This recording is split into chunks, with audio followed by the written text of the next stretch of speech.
Ekoria Orang Petalangan berisi tentang keterikatan ekologi dan agraria dalam dimensi sosial budaya, ekonomi, dan politik orang Petalangan di Riau.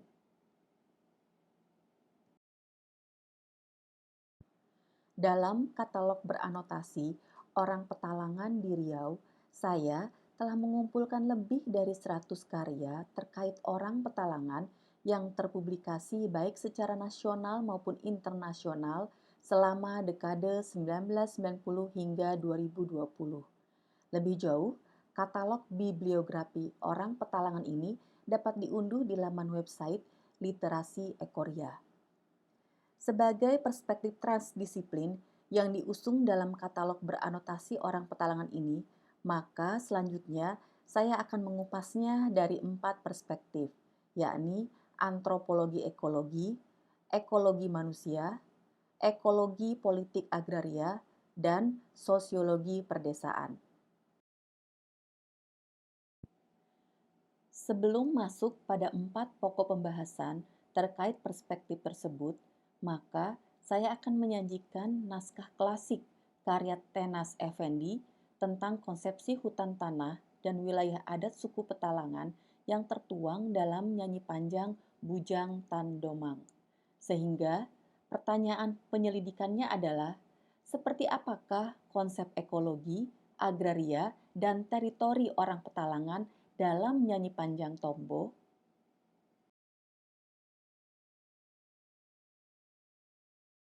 Sebelum membahas lebih jauh tentang apa itu tombo, apa itu nyanyian panjang, dan bagaimana relasinya dengan dimensi ekologi agraria, baiknya kita kenali terlebih dahulu siapa orang Petalangan itu dan di mana mereka bermukim.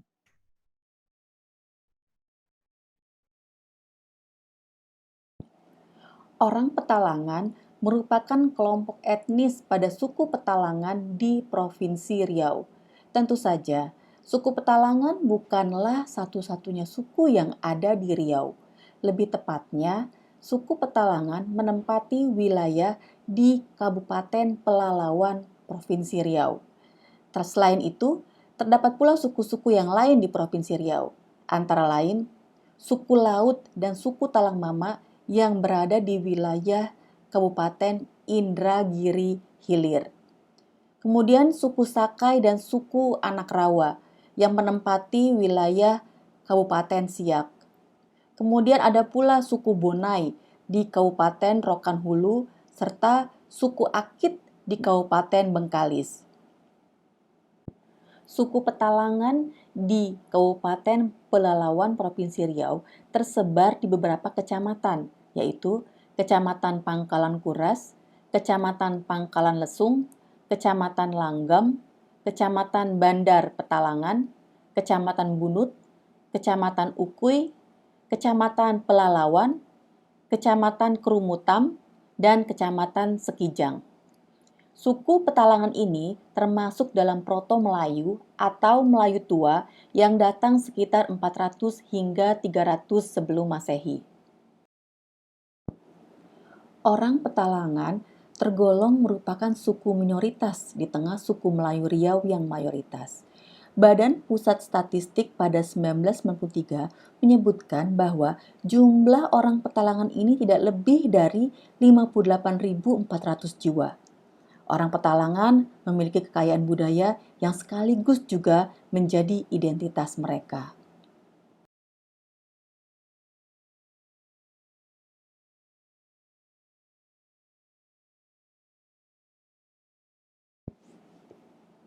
Menurut Effendi 1997, nyanyi panjang adalah tradisi penamaan tempat orang Petalangan tinggal yang disebut dengan hutan tanah ulayat atau tanah ulayat atau populer juga dengan sebutan wilayah adat. Masing-masing suku memiliki hutan tanah ulayatnya sendiri. Kepemilikan, penguasaan, pemanfaatan, dan pengelolaan tanah hutan dalam wilayah adat diatur secara baik dan cermat oleh adat setempat, sebagaimana tergambar melalui ungkapan adat dalam teks Bujang Tandomang.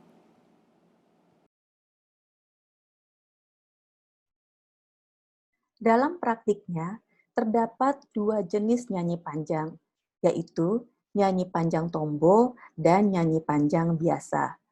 Tombo adalah jenis nyanyi panjang yang berisi tentang sejarah, hukum, dan aturan adat. Oleh sebab itu, tombo dianggap sakral dan merupakan salah satu sumber hukum bagi masyarakat adat Petalangan di Riau. Dewasa ini, dokumentasi nyanyi panjang sudah banyak dilakukan secara digital, sebagaimana bisa dilihat lebih jauh dalam kanal YouTube.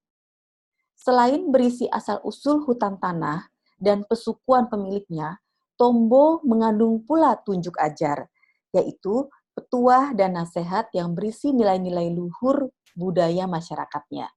Karenanya, tombo menjadi sangat penting dan diwariskan secara turun-temurun melalui sastra lisan, yang antara lain dituturkan melalui tradisi nyanyi panjang.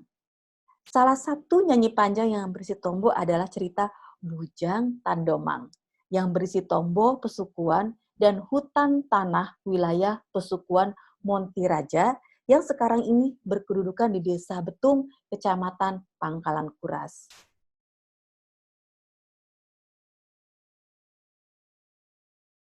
Menurut Ashley Turner, 1993, orang Petalangan di Riau sejak zaman nenek moyangnya sudah memelihara, memanfaatkan, dan mewariskan hutan tanah sebagai sumber utama kehidupan masyarakatnya. Hutan tanah ini mereka pelihara dan lindungi dengan berbagai ketentuan adat dan undang-undang yang berisi acuan dan petunjuk tentang pemeliharaan dan perlindungan alam, pemanfaatan, bahkan sampai kepada tingkatan pelestariannya. Hal ini tercermin dalam berbagai ungkapan adat seperti adat berladang, adat mendirikan bangunan, adat rimba kepungan sialang, adat menangkap ikan, adat berburu, adat membuka kampung dan dusun, dan membuat tepian. Hal-hal tersebut menunjukkan tingginya kesadaran masyarakat Petalangan terhadap pentingnya alam sebagai sumber utama kehidupan mereka. Kesadaran ini pula yang menumbuhkan pandangan bahwa alam adalah makhluk yang suci, yang dapat disakiti, dirusak, bahkan dibunuh kalau pemanfaatannya dilakukan secara brutal, eksploitatif, dan antroposentrisme. Adat Petalangan menetapkan bentuk pemanfaatan hutan tanah dibagi ke dalam 4 jenis pemanfaatan, yaitu tanah kampung, tanah dusun, tanah peladangan, dan rimba larangan. Yang pertama, tanah kampung. Tanah kampung adalah tanah yang dimanfaatkan untuk membuat perkampungan. Ungkapan-ungkapan terkait tanah kampung ini sebagai berikut. Apa tanda tanah kampung? Tempat koto didirikan, tempat rumah ditegakkan, rumah besar berumah kecil, rumah berpagar puding-puding, rumah elok berhalaman luas. Di sana rumah dicacak, di sana darah bertumpah, di sana adat ditegakkan, di sana lembaga didirikan, di situ ico pakaian dikekalkan, di situ pendam pekuburan. Di situ rumah diatur, di situ pusako turun, di situ tuah naik, di situ harta bersalinan, di situ anak dipinak, di situ helat dengan jambu. Yang disebut tanah kampung, tempat berkampung orang ramai, tempat berkumpul sanak saudara. Tempat berhimpun dagang lalu, tempat berunding bermufakat, tempat beradat berpusaka, tempat gelanggang didirikan. Yang disebut tanah kampung, berkeliling tanah dusunnya, berkeliling tanah ladangnya, berkeliling rimba larangnya. Tanah bertemu pemakaiannya, tanah bertemu letak aturnya. Kampung yang dibuat di sini bukanlah kampung sembarangan, tetapi ditentukan pula oleh adat penataannya, sebagaimana pula tercermin dalam ungkapan-ungkapan berikut ini. Apalah tanda kampung halaman? Kampung ada susun aturnya. Rumah tegak menurut adat, rumah berhalaman tempat bermain, rumah bertiang bersusun anak, rumah berselasar berumah induk. Rumah induk ada penanggahnya, disusun letak dengan tempatnya, ditentukan jalan orang lalu, ditentukan tepian tempat mandinya, ditentukan adat dan pusakanya.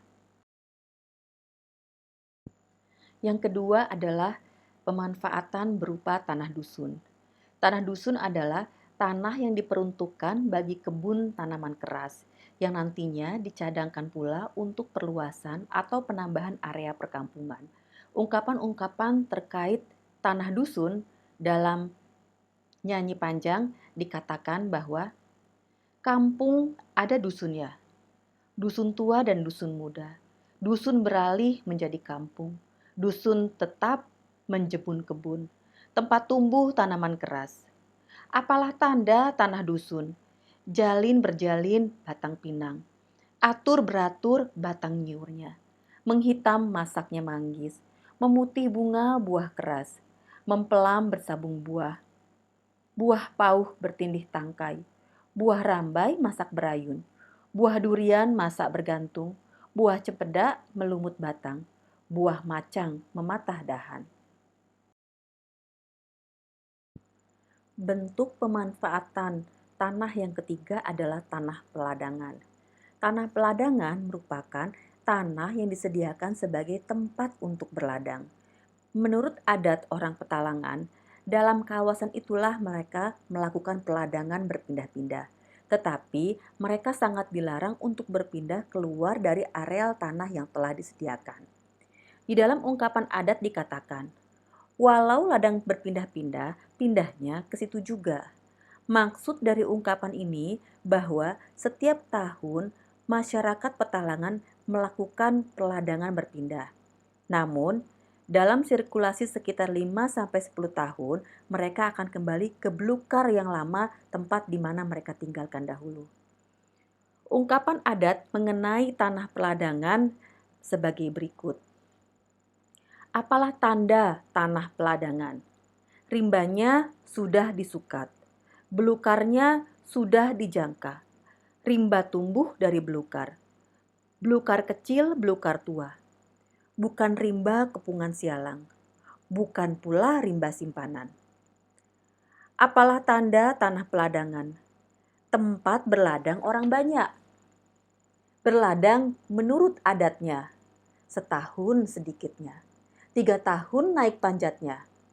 Cukup musim awak beralih ke belukar tua. Beralih tidak melanggar adat, beralih tidak merusak lembaga.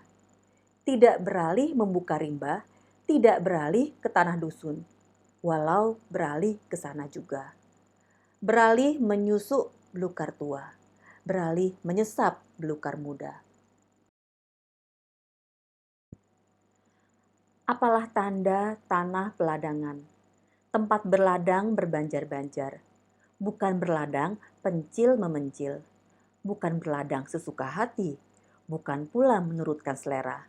Berladang menurut undang adatnya yang disebut adat berladang. Karena berladang merupakan mata pencaharian pokok masyarakat Petalangan, maka aturan adat orang Petalangan mengatur tata cara berladang dengan sebaik-baiknya dan bahkan secermat mungkin. Inilah yang disebut dengan aturan adat berladang. Yang keempat adalah rimba larangan. Menurut adat orang Petalangan, yang disebut rimba larangan adalah rimba yang tidak boleh dirusak. Bahkan keberadaannya wajib dipelihara sebaik mungkin. Rimba larangan terdiri dari 2 jenis, yaitu rimba kepungan sialang dan rimba simpanan. Rimba kepungan sialang adalah rimba tempat pohon sialang tumbuh. Pohon sialang adalah pohon rimba tempat lebah bersarang. Sedangkan rimba simpanan merupakan rimba lebat, tempat berbagai jenis pepohonan dan binatang hutan hidup. Yang pertama adalah rimba kepungan sialang. Ungkapan-ungkapan terkait rimba kepungan sialang antara lain berbunyi, apa tanda kepungan sialang? Tempat sialang rampak dahan, tempat lebah meletakkan sarang, rimba dijaga dan dipelihara. Rimba tak boleh ditebas tebang. Bila ditebas, dimakan adat. Bila ditebang, dimakan undang. Ungkapan-ungkapan tersebut menyebutkan bahwa rimba kepungan sialang tidak boleh ditebas-tebang. Namun, ungkapan lain menjelaskan bahwa yang dimaksud ialah tebas-tebang yang sifatnya merusak. Sebagaimana ungkapan berikut ini. Yang dikatakan tebas dimakan adat, yang disebut tebang dimakan undang, ialah tebas, tebas merusak, ialah tebang, tebang membinasakan, ialah cencang, cencang memunah. Menebas membuat jalan api, menebang membuat kayu rimba, mencencang merusak kayu adat. Sementara itu, tebas tebang yang sifatnya tidaklah merusak tentulah tidak dilarang. Misalnya, menebas untuk membersihkan sekeliling pangkal pohon sialang, untuk memudahkan orang mengambil madu lebah, atau menebas membuat jalan masuk ke pohon sialang. Selain itu, rimba kepungan sialang berisi berbagai jenis pohon kayu yang dapat pula dimanfaatkan oleh masyarakat. Misalnya, untuk membangun bahan bangunan, mengambil manfaat bangunan untuk keperluan sendiri tidak dilarang, asalkan ditaati ketentuannya berdasarkan aturan adatnya.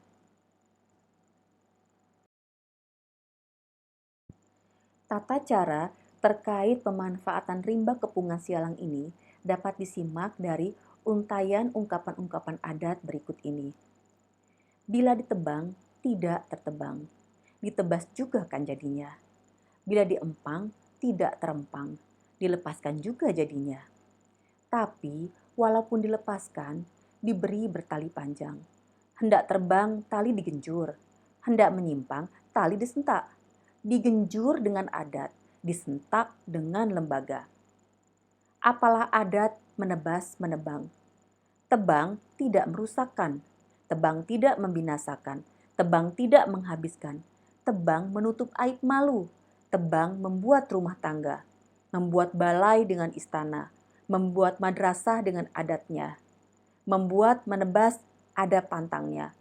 Pantang tak dapat dipermudah, pantang tak boleh dipermainkan, pantang larang turun-temurun. Apalah pantang dalam menebang? Pantang menebang kayu tunggal, pantang menebang kayu berbunga, pantang menebang kayu berbuah, pantang menebang kayu seminai, pantang menebang kayu suntai, pantang menebang kayu jelutung, pantang menebang kayu balam merah, pantang menebang kayu sialang, pantang menebang anak sialang, pantang menebang kayu terpilih, pantang menebang kayu bertuah, pantang menebang pelindung anak, pantang menebang kayu berminyak, pantang menebang induk gaharu, pantang menebang induk kemenyan, pantang menebang induk damar, pantang menebang kayu rampak, pantang menebang kayu menakah. Kalau menebang berhingga-hingga, kayu rumah seperumahan, kayu balai seukur balai, kayu istana seukur istana. Kayu madrasah seukur madrasah, kayu titik seukur titik, kayu sampan seukur sampan, kayu lesung seukur lesung, kayu pagar seukur pagar. Beramu tidak membinasakan, beramu menurut pada patutnya.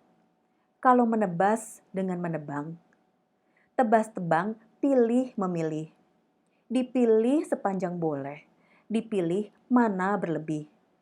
Kalau menebas pangkal sialang, tebas tidak melanggar adat, tebas membuang mana semak, tebas membuang mana buruk, tebas membuang batang menjungkang, tebas membuang onak duri, tebas membuang sarang semut, tebas membuang kayu gatal, tebas membuang akar mengempang, tebas membuang sarang ular, tebas membuang tunggul runcing, tebas tidak berlebihan, tebas tidak menyalahi adat. Yang berikutnya adalah rimba larangan dalam bentuk rimba simpanan. Pada hakikatnya, ketentuan adat mengenai rimba simpanan ini sama dengan yang ditetapkan untuk rimba kepungan sialang. Dengan demikian, ketentuan adat lainnya, sebagaimana dalam ungkapan-ungkapan berikut ini, menyangkut hal-hal yang bersifat sama ataupun ada perbedaan kecil. Apa tanda rimba larangan? Rimba dikungkung dengan adat. Rimba dipelihara dengan lembaga. Tempat tumbuh kayu kayan. Tempat hidup binatang hutan. Tempat duduk saudara akuan. Tempat beramu dan berburu. Tempat buah bermusim-musim. Rimba tak boleh rusak binasa. Bila mengambil dengan meminta. Minta kepada pucuk adat.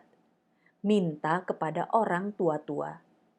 Kepada batin pemegang adat. Kepada ketiapan pemegang undang. Mengambil tidak menghabiskan. Minta jangan berlebihan. Ambil seukur patut dan layak. Minta seukur diperbolehkan adat. Apalah tanda rimba simpanan? Tempat kayu ramuan rumah. Tempat kayu banyak getah. Tempat gaharu dengan damar. Tempat rotan berampaian.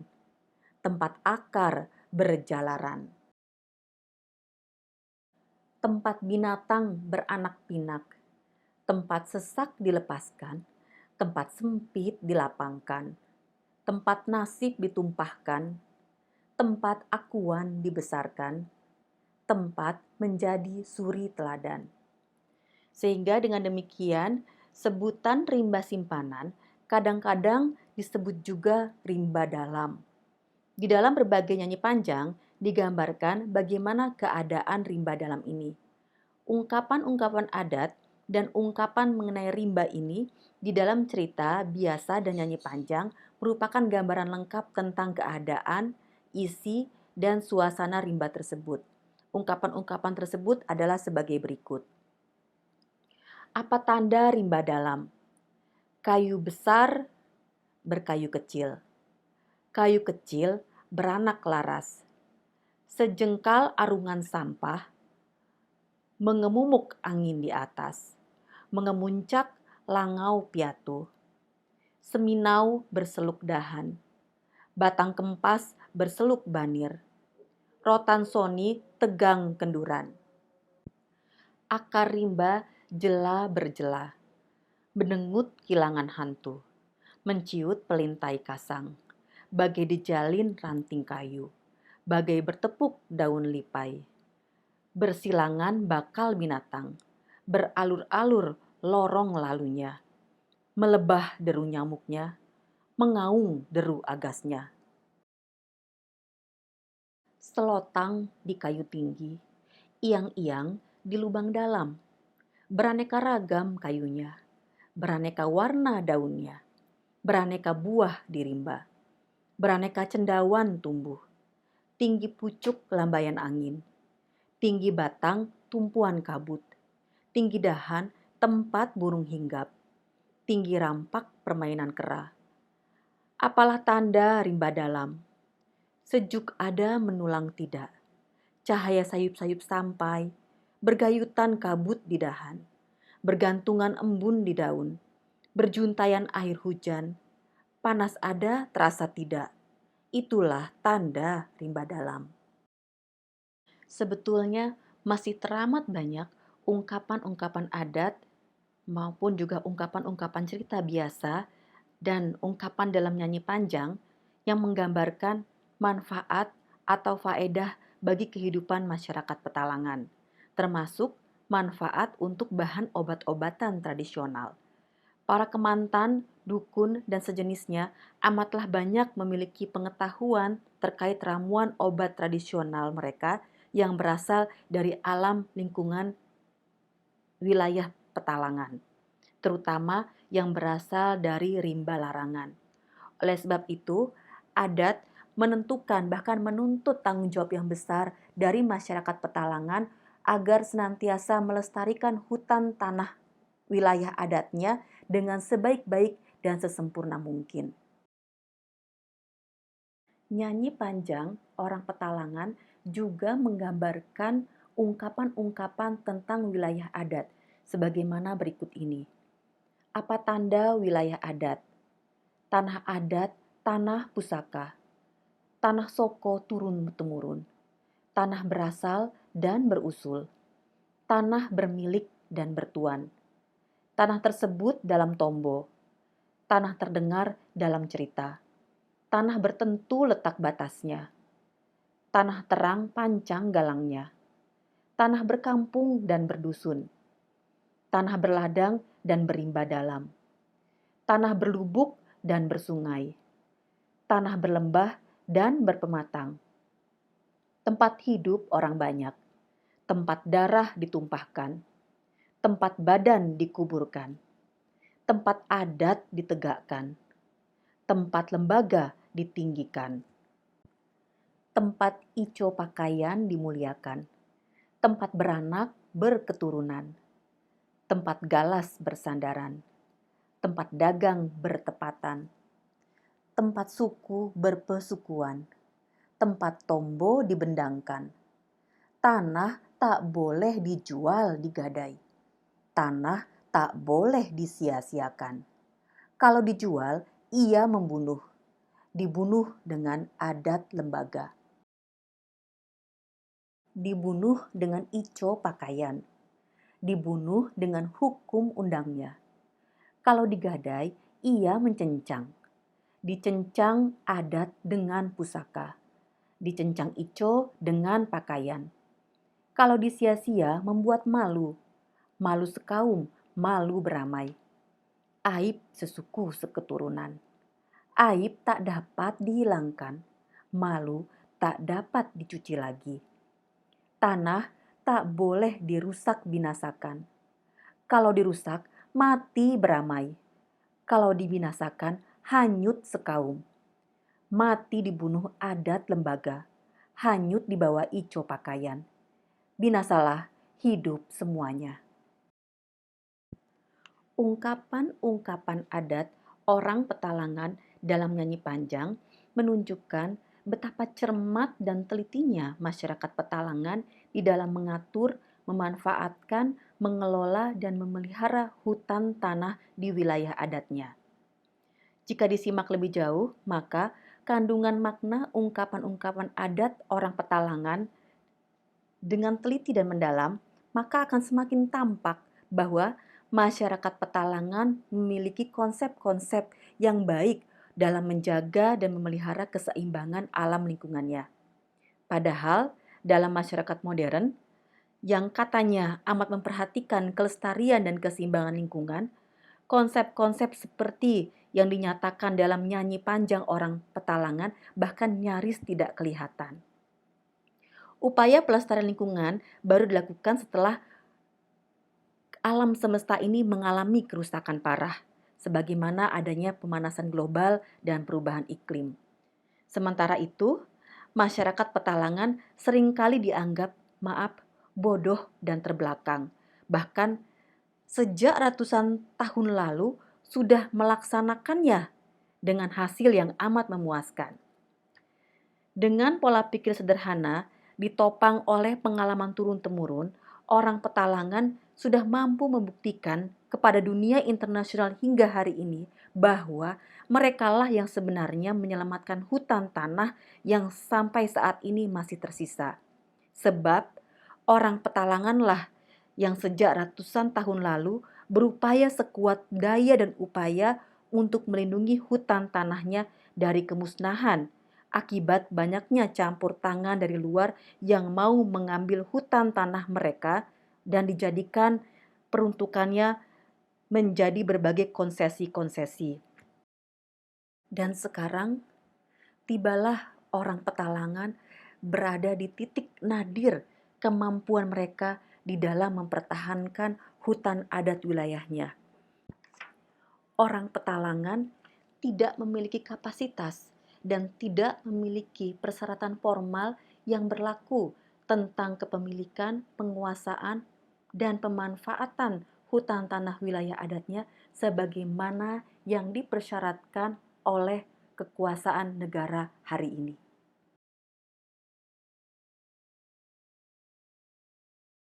Adat orang Petalangan menetapkan pula bagaimana menentukan tata batas hutan tanah wilayah adat mereka. Ungkapan-ungkapan tersebut dinyatakan sebagaimana berikut ini. Batas dibuat menurut Tombo. Maksud dari pernyataan itu adalah bahwa tata batas setiap hutan tanah terdapat dalam sebuah tombo, baik itu dalam nyanyi panjang maupun menurut cerita biasa. Kalau pematang pada punggungnya, kalau sungai pada tebingnya.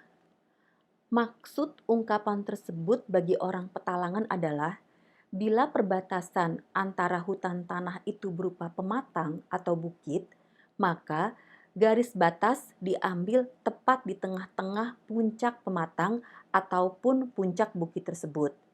Sedangkan kalau batas itu berupa sungai, maka kedua belah tebingnya dijadikan batas. Sebelah tebing milik pesukuan A misalnya, dan tebing yang sebelahnya lagi milik pesukuan B sebagai misal. Sementara itu, sungainya dimanfaatkan secara bersama-sama oleh pesukuan tersebut. Kalau lurah pada lekuknya, kalau kayu, kayu bertuah, kayu bertanda dengan namanya. Maksud dari ungkapan tersebut adalah bila batas itu berupa lurah atau lembah, maka garis batas diambil pada bagian lembah yang terdalam. Namun demikian, bila batas berupa pohon kayu, maka sebaiknya dipilihlah kayu yang bertuah, yakni kayu yang tahan lama, besar, dan kemudian kayu tersebut diberi nama atas kesepakatan kedua belah pihak. Kalau tanah ada bernama, nama dibuat menengok tuahnya. Maksud dari ungkapan tersebut adalah bila tata batas itu berada pada tempat tertentu, misalnya di sebuah daratan tertentu, maka di daratan tersebut bisa diberi nama dengan melihat kekhasan yang ada di tempat itu. Misalnya, jika tanahnya berwarna-warna, maka disepakati namanya adalah tanah berbelang. Ini sebagai contohnya. Berbatas kepada guguk, bersempadan pada kuala. Maksud dari ungkapan tersebut adalah guguk sungai, yaitu penghabisan hulu sungai atau muara sungai, dapat pula dijadikan tata batas hutan tanah. Muara sungai ini sangat lazim berlaku khususnya di daerah sungai-sungai kecil yang memang sangat banyak terdapat di wilayah orang Petalangan. Batas sepenggal gendang basah. Maksud dari ungkapan ini adalah bahwa perbatasan itu dapat pula ditentukan dengan memukul gendang yang kulitnya terlebih dahulu dibasahkan dengan air. Pembuatan tata batas semacam ini lazim pula dilakukan untuk menentukan jarak hutan tanah dari pinggir sungai ke darat. Gendang basah dibunyikan di perahu yang tertambat di tebing sungai. Dan kemudian sejauh bunyi gendang itu terdengar ke darat, maka sejauh itulah dibuat tata batasnya. Batas sepenggualan gong tetawak. Maksud dari ungkapan ini adalah bahwa tata batas itu dapat ditentukan dengan membunyikan gong atau tetawak. Sejauh pendengaran bunyi tetawak itulah, maka dibuat tata batasnya. Batas dibuat dengan mufakat. Batas diikut dengan sepakat. Disimpai dengan sumpah. Dijunjung turun-temurun. Maksud dari ungkapan tersebut adalah bahwa tata batas itu wajib dibuat atas dasar kemufakatan kedua belah pihak dan selanjutnya diikuti dengan kesepakatan anggota pesukuan masing-masing. Setelah tercapai kesepakatan, maka kemudian dikokohkan dengan sumpah, yang mana selanjutnya sumpah ini wajib ditaati oleh seluruh anggota masyarakat secara turun-temurun. Adat orang Petalangan juga membuat aturan tentang pantangan di dalam melanggar larangan, khususnya terkait dalam penentuan tata batas ini. Ungkapan tersebut dinyatakan yang dipantangkan membuat batas. Batas dibuat beralih-alih. Batas dibuat paksa memaksa. Batas dibuat tidak mufakat. Batas melanggar undang adat. Batas tak mau bertolak ansur. Batas dibuat menurut selera saja. Maksud dari ungkapan ini adalah terkait dengan yang dilarang dalam membuat tata batas adalah tidak adanya kepastian dan selalu beralih-alih oleh satu pihak atau kedua belah pihak. Hal ini tentu saja akan menimbulkan perselisihan bagi anak cucu mereka di masa yang mendatang. Batas hutan tanah tidak boleh dibuat dengan cara kekerasan, dengan paksa memaksa, sehingga ada pihak yang kemudian merasa dirugikan. Tata batas ini dilarang dibuat tanpa musyawarah dan mufakat antara kedua belah pihak. Tata batas ini dilarang dibuat kalau ketentuan pembuatannya menyimpang dari ketentuan adat yang telah ditetapkan.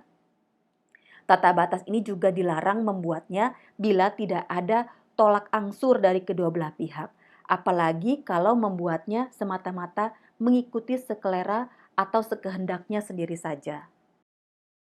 Dengan memegang teguh pada prinsip-prinsip pembuatan tata batas, sebagaimana ungkapan-ungkapan dalam nyanyi panjang orang Petalangan, maka hingga hari ini masyarakat Petalangan mampu hidup rukun dengan tetangga pesukuan lainnya. Dan bahkan belum terdengar adanya perselisihan mengenai tata batas hutan tanah wilayah adat mereka. Justru permasalahan baru muncul ketika dalam kawasan hutan tanah udaya masyarakat Petalangan tersebut berkembang desa-desa baru yang masing-masing kemudian membuat tata batas yang tidak lagi sepenuhnya merujuk kepada prinsip-prinsip tata batas adat yang telah ada. Apalagi masing-masing berusaha menguasai hutan tanah yang luas. Berdasarkan tombo orang Petalangan terkait pemanfaatan tanah hutan, wilayah adat, dan penetapan batas wilayah adat yang dikaitkan dengan dinamika sosial budaya, ekonomi, dan politik hari ini, maka sejauh mana bisa dianalisis melalui perspektif antropologi sosial, ekologi manusia, ekologi politik agraria, dan sosiologi perdesaan. Ikuti terus seri katalog beranotasi orang Petalangan di Riau dalam literasi Ekoria selanjutnya. Terima kasih, sampai berjumpa di seri Orang Petalangan di Riau dalam literasi Ekoria selanjutnya. Sampai jumpa lagi.